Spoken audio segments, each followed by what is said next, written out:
تو ہمارے ایک دوست تھے، ان کی بیٹی کی شادی تھی، تو میں کبھی نہیں جاتا ایسے موقعوں پر اس قسم کی جگہ پر، لیکن اس نے میری اتنی منت کی کہ میں شرمندہ ہی ہو گیا. میں نے کہا اچھا بھائی میں آ جاؤں گا.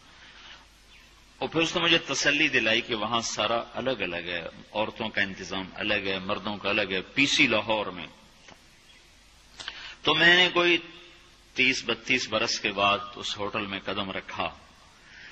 ماضی کے دھندلکوں میں جھانکتے جھانکتے کتنی صبحیں کتنی شامیں وہاں گزری ہوئی تھیں غفلت کی. تو میں جب وہاں سے نکلنے لگا کھانے کے بعد، تو عورتیں نکل رہی تھیں، اکثر بے پرد تھیں. تو وہاں گیلری میں مجھے کسی نے روک لیا، وہ مجھ سے بات کرنے لگ گیا. میں کھڑا ہو گیا. دائیں بائیں کچھ اور عورتیں کھڑی تھیں. اتنے میں سب کی نظر پیچھے لگی، عورتوں کی بھی مردوں کی بھی. تو مجھے سمجھ میں نہیں آیا کہ یہ نظریں پیچھے کیوں اٹھ رہی. کیا دیکھا، میرے قریب سے ایک خاتون گزری جو سر سے لے کر پاؤں تک مکمل برقعے میں، ہاتھوں پہ بھی دستانے تھے اور پاؤں میں جرابیں تھیں، اور ایک بالکل سادہ سا برقع انہوں نے پہنا ہوا تھا. جب وہ گزری ہے تو ایک دم سناٹا چھا گیا، سارے عورتوں پر بھی سارے مردوں پر بھی.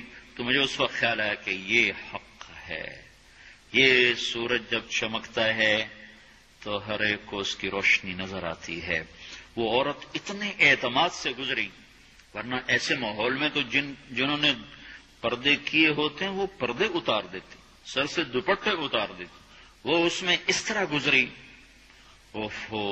سب کی نظریں شرم و حیا سے جھک گئیں.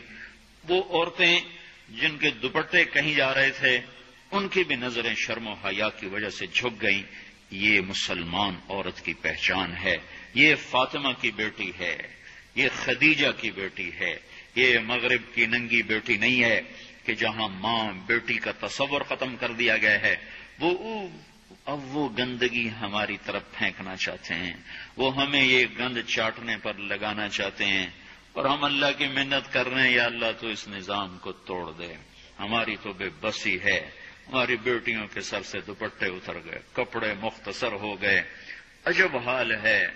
حیا پتہ نہیں کہاں ہی روٹ کے چلا گیا، نظر ہی نہیں آتا.